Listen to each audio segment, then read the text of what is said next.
In Syria, significant developments are unfolding as opposition forces, having overthrown President Bashar al-Assad, appointed Mohammed al-Bashir as interim prime minister to guide the formation of a transitional government. Meanwhile, Assad has fled Damascus and sought asylum in Russia. On the ground, Israeli forces have intensified their presence, seizing territory in the Golan Heights, a region under Israeli occupation since 1967, despite international recognition of it as Syrian land. Israeli tanks have advanced deeper into Syrian territory, launching airstrikes on over 100 sites to prevent advanced weapons from reaching rebel hands. This escalation has led to 910 deaths, including 138 civilians, as reported by war monitors. The Houthis in Yemen have expressed support for Hayat Tahrir al-Sham (HTS) if they confront Israeli incursions into Syria.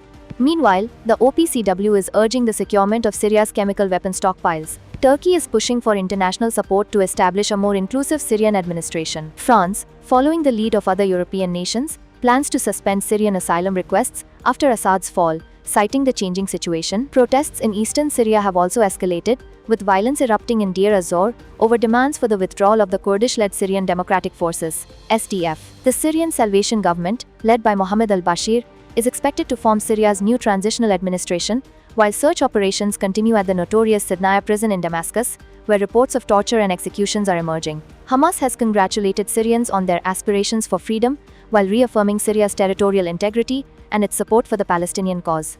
As these developments unfold, the European Union urges all actors in Syria to reject extremism and engage in a peaceful, inclusive transition.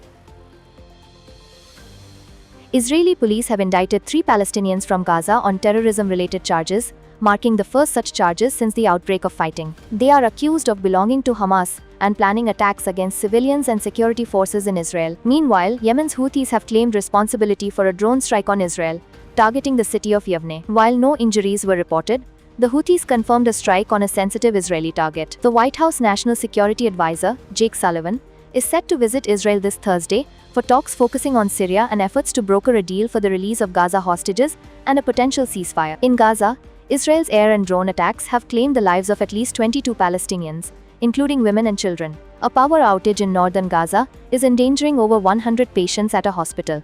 The health ministry in Gaza has reported that 44,758 people have been killed in the ongoing conflict, with over 106,000 wounded since October 7, 2023. In southern Lebanon, 4 Israeli soldiers were killed, likely due to an accidental detonation, while demolishing a Hezbollah tunnel. The Israeli military has not blamed Hezbollah for the explosion. Israel has expressed more optimism regarding a potential hostage deal in Gaza. Foreign Minister Gideon Saar emphasized that there will be no ceasefire until all hostages are returned. Negotiations continue, with Hamas reportedly asking for lists of all hostages still in captivity. In Abu Dhabi, Steve Witkoff, Trump's Middle East envoy, expressed hope that the hostages in Gaza would be freed before Trump's inauguration on January 20. The UNRWA Commissioner General has called for a ceasefire in Gaza, describing it as a critical first step to getting children back to school, a process interrupted by the conflict. Additionally, the Israeli army has burned a truck carrying goods bound for southern Gaza, halting supplies to the besieged region.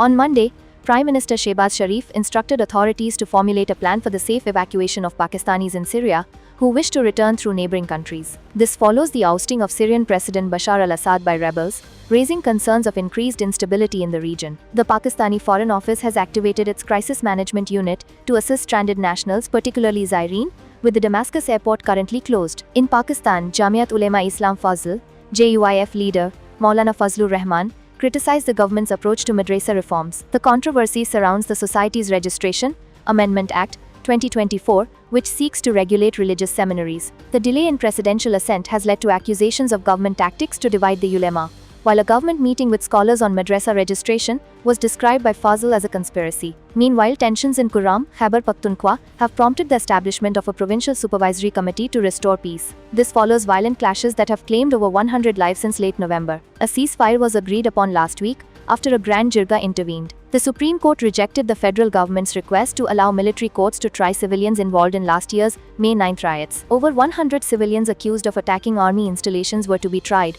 but the SC upheld its previous ruling that such trials must occur in civilian courts. On the economic front, the Pakistan Stock Exchange, PSX, saw its 9th consecutive day of gains, with the KSE 100 index rising by 916.43 points to nearly reach 110,000 points, marking significant investor optimism.